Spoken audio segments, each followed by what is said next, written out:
Hello प्यारे साथियों, कैसे हैं आप सभी। आशा करते हैं कि एकदम अच्छे और स्वस्थ होंगे। जैसा कि 2 दिनों से क्लास चल नहीं पा रही थी, इसके पीछे कुछ बड़ा रीज़न था। खैर छोड़िए उसको।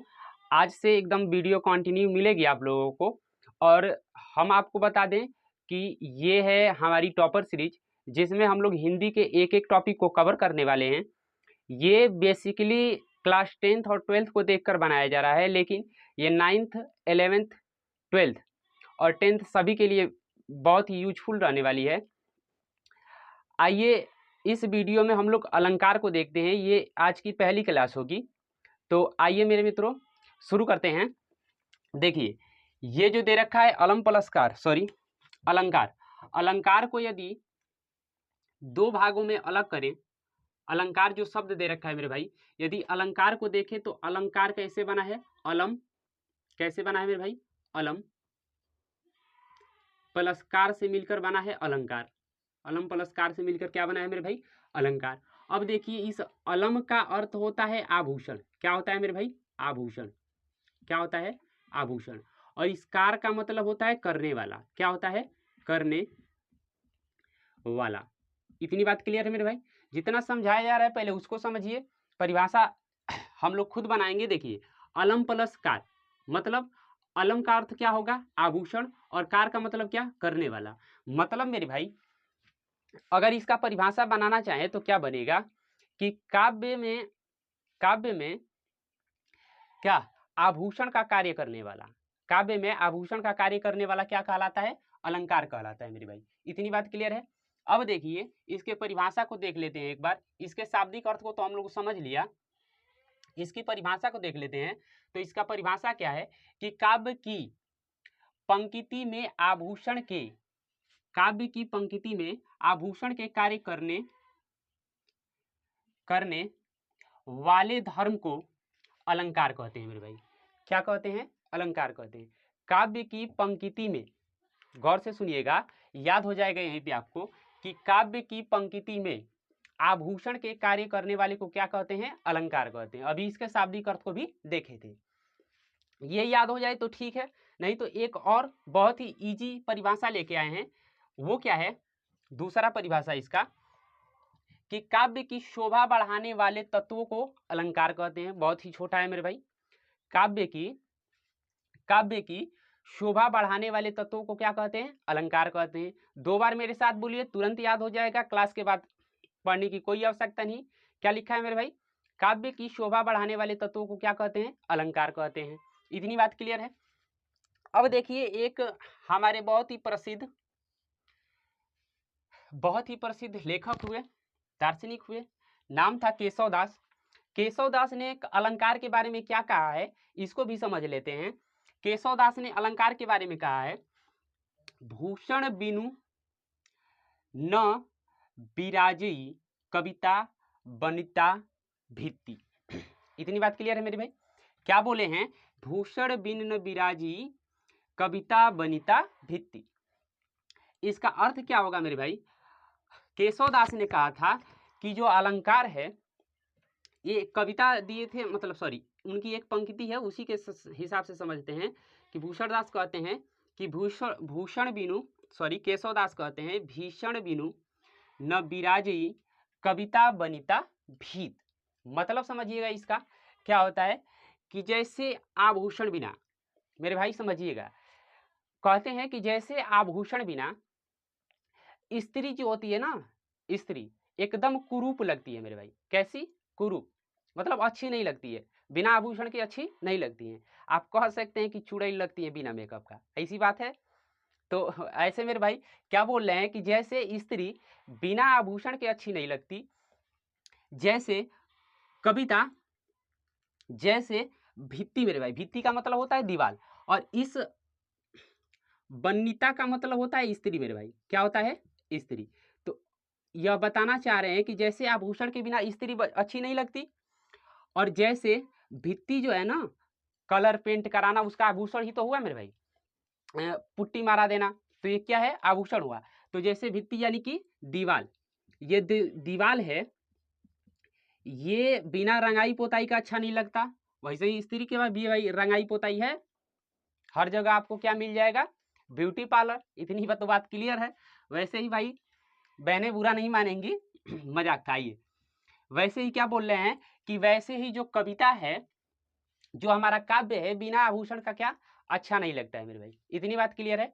आइए अब इतनी बात अगर हम लोगों ने सीख लिया है तो इसके आगे चलते हैं। इसके आगे क्या, अलंकार के भेद। अलंकार के भेद, उसी को तत्व भी बोल सकते हैं मेरे भाई, अलंकार के भेद या तत्व। देखिएगा अलंकार के कुल तो 3 भेद होते हैं। अलंकार के कुल कितने भेद होते हैं मेरे भाई? 3 भेद होते हैं। लेकिन जब आपसे पूछा जाए, बहुविकल्पी में ही पूछा जा रहा है, और आप लोग ये ना समझिए कि पहले वाला नियम रह गया है। अब वो जमाना गया जब आप अलंकार के 2-4 अलंकारों को याद कर लेते थे, रट लेते थे और जाके पेपर में लिख के आ जाते थे। मेरे भाई ऐसे एग्जाम अब नहीं निकलने वाला है, ऐसे पूछ ही नहीं रहा है आपसे, आप उत्तर कैसे देंगे? सभी अलंकारों को उठा के पटक दे रहा है स्कूल में, ऑप्शन एक एक नंबर का दे रहा है। तो उसके लिए आपको क्या करना पड़ेगा मेरे भाई? अलंकार को अच्छे से पढ़ना पड़ेगा। तो जैसे पढ़ाया जा रहा है इत्मीनान से पढ़िए। हम आपसे वादा करते हैं कि इससे बाहर जाएगा ही नहीं अलंकार। इतनी बात क्लियर है जितना पढ़ाया जा रहा है। देखिए तो क्या बोल रहा है, अलंकार के कितने भेद होते हैं? 3 भेद होते हैं। लेकिन ये क्या है, तो अलंकार के कुल भेद पूछे तब बताएंगे कि कितने भेद होते हैं मेरे भाई? 3 भेद होते हैं। जबकि मुख्यतः कितने भेद होते हैं? 2 ही भेद होते हैं। मुख्यतः 2 ही भेद होते हैं। आपसे जब पूछेगा कि अलंकार के कितने भेद होते हैं तो आप बस 2 ही बताइएगा। इतनी बात क्लियर है मेरे भाई। अब देखिए अलंकार के 3 भेदों में से कौन कौन से भेद होते हैं? एक होता है शब्दालंकार, दूसरा होता है अर्थालंकार, और तीसरा मेरे भाई उभयालंकार होता है। कौन सा? उभयालंकार। तो 3 अलंकार याद हो गए, बोलिए मेरे साथ। पहला शब्दालंकार, दूसरा अर्थालंकार, तीसरा उभयालंकार। इतनी बात क्लियर है मेरे भाई? इतनी बात क्लियर है। तो आइए देखिए कि ये अलंकार जो शब्दालंकार है ये क्या होता है मेरे भाई। तो देखिएगा ये जो शब्दालंकार है, शब्दालंकार बात से ही क्लियर है, नाम से ही क्लियर है। जहां शब्द की वजह से या शब्द के कारण, जहां शब्द के कारण चमत्कार उत्पन्न होते हैं उसे कहते हैं शब्दालंकार। काव्य में जहां शब्द के कारण क्या होता है मेरे भाई? चमत्कार उत्पन्न होता है, उसे क्या कहते हैं? शब्दालंकार। जहां काव्य में अर्थ के कारण, बात को समझिएगा, कहां? अर्थ के कारण, अर्थ के कारण काव्य में, काव्य की शोभा बढ़े या फिर उसका चमत्कार, उसमें चमत्कार उत्पन्न हो तो उसे क्या कहेंगे मेरे भाई? अर्थालंकार कहेंगे। और उभयालंकार कब कहते हैं? जहां जिस काव्य में, ठीक है, अर्थ, अर्थ के आधार पे और शब्द दोनों से जो हमारा काव्य है वो सुशोभित हो जाए तो उसे क्या कहते हैं? उसे उभयालंकार कहेंगे मेरे भाई। इतनी बात क्लियर है। तो आइए देख लेते हैं कुछ ही टाइम में शब्दालंकार को थोड़ा और बेहतर से समझते हैं, क्योंकि आप में शब्दालंकार और अर्थालंकार दोनों दे रखे हैं और बेसिकली हमको आगे चल के इसी को पढ़ना है, ठीक है। तो देखिए शब्दालंकार क्या होते हैं। शब्दालंकार अभी अभी हम लोगों ने पढ़ा कि जहां जहां शब्द की वजह से लिखे हैं, यहाँ पे आप कारण भी कर सकते हैं। शब्द के कारण पंक्ति में चमत्कार उत्पन्न हो या काव्य में चमत्कार उत्पन्न हो उसे क्या कहते हैं मेरे भाई? शब्दालंकार कहते हैं। अब एक और बात समझिएगा, शब्दालंकार के भेद आजकल बड़ी पूछा जा रहा है, ठीक है। यदि नहीं पूछा होगा फिर भी आप इसको याद करके जाइएगा, क्योंकि जिस प्रकार से ये बोर्ड वाले हमारे एग्जाम को लेके जा रहे हैं ना मेरे भाई, मुझे लगता है कि नहीं ये हमारे लिए क्या है? इंपॉर्टेंट है। जैसे अर्थालंकार के कौन से भेद हैं, शब्दालंकार के कौन से भेद हैं, तो आप केवल और केवल कौन सा? शब्दालंकार के भेद को याद कर लीजिएगा और बाकी जो भी बचेंगे वो बोल दीजिएगा कि शब्दालंकार है।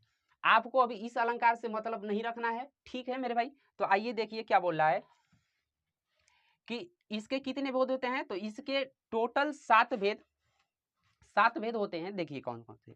अनुप्रास अलंकार, यमक, श्लेष, विप्सा, वक्रोक्ति, पुनरोक्ति, मुद्रा और प्रश्नालंकार, ठीक है मेरे भाई। प्रश्नालंकार भी इसी के अंतर्गत आता है। दिक्कत क्या है कि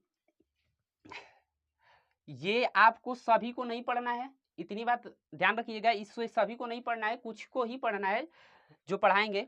आगे देखिए अब इसमें थोड़ा सा क्या है, शब्दालंकार में देखिए शब्द की वजह से, जैसे मेरे भाई एक शब्द बता रहे हैं या छोड़िए, जैसे मान लीजिए कि ये कोई एक पंक्ति है मेरे भाई, ये कोई क्या है? एक पंक्ति है। ध्यान से सुनिएगा, यह एक क्या है? पंक्ति है।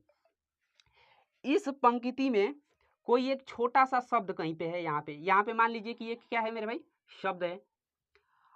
यदि हम इस शब्द का पर्यायवाची, क्या चीज, पर्याय,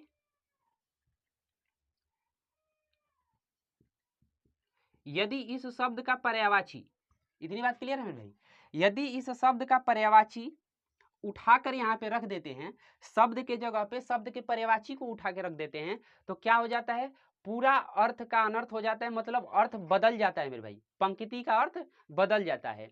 जैसे एक ठो आपको एग्जाम्पल दे रहे हैं, थोड़ा सा इसको हटा लें, उसके बाद बता रहे हैं मेरे भाई। हाँ तो मेरे भाई जैसे कि एक ठो एग्जाम्पल लेते हैं हम लोग। एग्जाम्पल क्या है कि गौर से देखिएगा, अगर तुम मिल जाओ जमाना छोड़ देंगे हम, इतनी बात क्लियर है मेरे भाई। एक सॉन्ग है, आप भी जानते होंगे इसको, क्या है, अगर तुम मिल जाओ जमाना छोड़ देंगे हम, इतनी बात क्लियर है मेरे भाई। अब देखिए यहाँ पे यह एक पूरी की पूरी पंक्ति होगी। अब इस पंक्ति में क्या कर रहे हैं कि एक शब्द लेते हैं, जैसे ये देखिए जमाना। अब ये जो नायक है ये नायिका से क्या कह रहा है कि अगर तुम मुझको मिल जाओ, इतनी बात क्लियर है मेरे भाई, तो हम जमाना छोड़ देंगे। अब इस जमाने का पर्यायवाची देखिए, तो जमाना का पर्यायवाची क्या होता है मेरे भाई, संसार कह सकते हैं, संसार कह सकते हैं, कह सकते हैं मेरे भाई, कह सकते हैं। इसका एक और पर्यायवाची दुनिया कह सकते हैं मेरे भाई, क्या कह सकते हैं, दुनिया कह सकते हैं, दुनिया कह सकते हैं। और भी बहुत सारे पर्यायवाची होंगे, लेकिन आप देखिए अब आप क्या कीजिए कि ये जो संसार है, जमाने को हटाइए, यहाँ पे संसार को रखिए, इतनी बात क्लियर है। क्या बोल रहे हैं, अब क्या हम बोलेंगे कि अगर तुम मिल जाओ संसार छोड़ देंगे हम, दुनिया छोड़ देंगे हम। अरे भाई ये कौन सी बात हुई, तुम मिल जाओ हम दुनिया छोड़ देंगे, मतलब दुनिया से मतलब ही नहीं, पृथ्वी से छोड़ दो, अब चलेंगे स्वर्गलोक भगवान के यहाँ, इतनी बात समझ रहे हैं मेरे भाई। तो कहने का मतलब बस इतना है कि इस शब्दालंकार में शब्द के कारण चमत्कार उत्पन्न होता है। यदि किसी एक शब्द को जिसके कारण चमत्कार उत्पन्न हो रहा है उसके पर्यायवाची को उस जगह पे रख दिया जाता है, तो पूरा का पूरा अर्थ ही चेंज हो जाता है। इतनी बात क्लियर है मेरे भाई। जैसे यहाँ पे अभी भी देखे हैं कि तुम मिल जाओ तो जमाना छोड़ देंगे, जमाना का मतलब क्या, एक जमाने से अलग, मतलब सांसारिक जो वस्तुएं हैं, जो लोग हैं, कुछ लोगों से अलग हो जाएंगे। यहाँ पे क्या बात हो रही है, जब जमाना रख दे रहे हैं तो क्या, सॉरी, संसार रख दे रहे हैं, दुनिया रख दे रहे हैं, तब क्या होता है कि भाई दुनिया छोड़ के वो तो परलोक सिधार गया। ये बात क्लियर है मेरे भाई। तो इतनी बात क्लियर है, तो देखिए इसको अब क्या करते हैं, अर्थालंकार।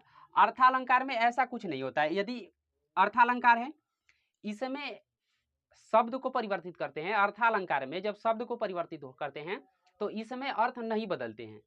जैसे यहाँ पे हम लोग क्या बोल रहे थे कि शब्दालंकार में, जब शब्दालंकार में इतना तो लिखे थे मेरे भाई, आप भी समझ रहे थे कि जब अर्थालंकार में, अरे सॉरी, शब्दालंकार में एक शब्द है, शब्द के जगह पे भाई वहां पे क्या रख दे रहे हैं, इसके पर्यायवाची को रख दे रहे हैं, इसके पर्यायवाची को रख दे रहे हैं, तो जो पंक्ति है, इस पूरे पंक्ति का अर्थ क्या हो जा रहा है, चेंज हो जा रहा है। लेकिन यहाँ पे ऐसा नहीं होता है, अर्थालंकार में ऐसा नहीं होता है। तो अर्थालंकार में आप लिख सकते हैं कि अर्थालंकार में शब्द के पर्यायवाची रखने पर इस पे कोई असर नहीं पड़ता है। इतनी बात क्लियर है भाई। इतना बात क्लियर है तो इसको एक बार देखिए, दोबारा रिवाइज कीजिएगा। मिलेंगे कल के वीडियो में, जिसमें हम लोग क्या सीखने वाले हैं, जिसमें हम लोग शब्दालंकार और अर्थालंकार के एक एक भेद को सीखेंगे, जो आपके लिए वेरी इंपॉर्टेंट होगा मेरे भाई। इतनी बात क्लियर है। रोज शाम 7 बजे आना ना भूलिएगा। रोज शाम 7 बजे एकदम एग्जाम ओरिएंटेड आपको पढ़ाया जाता है। मेरी गारंटी है कि यदि आप इस क्लास को रोज दिसंबर तक क्लासेस चलेंगी, ये दिसंबर तक लेते हैं, तो आप भी 70 में 65 नंबर लेके आएंगे मेरे भाई। ये हाई स्कूल वालों के लिए है, ठीक है। और भाई साहब ये रहा किसके लिए, किसके लिए, क्लास 12th वालों के लिए। अब एक बात सुनिए, आप लोग क्या करते हैं मेरे भाई, यही वाला लिखा रहता है थंबनेलवा पे, लिखल रहेला यही वाला, आप क्या करते हैं, तुरंत क्लिक करते हैं। मेरे भाई वो आधे घंटे में 15 मिनट की वीडियो में वो आपको ऐसा क्या पढ़ा देगा कि आप 90 नंबर लेके आएंगे। कुछ नहीं पढ़े हैं, लिखा है कुछ नहीं पढ़े हैं भाई, इसको पढ़ लो, कितना नंबर लेके आ जाओगे, 90 नंबर, 95 नंबर लेके आ जाओगे। ये तो कम कर रहे हैं हम, 95 नंबर। मेरे भाई यहाँ पे 65 नंबर लिखे हैं, 70 में 70 नंबर लेके आ जाएंगे। अब बताइए, आपके साथ खिलवाड़ किया जा रहा है मेरे भाई। मेरा विश्वास कीजिए, इस क्लास को रोज लीजिए, आपको कहीं भटकने की जरूरत नहीं पड़ेगी। 4 महीने का टाइम है, 4 महीना बहुत होता है मेरे भाई, 4 महीना बहुत होता है। खैर ज्यादा हो गया, अब मिलते हैं कल शाम 7 बजे। धन्यवाद।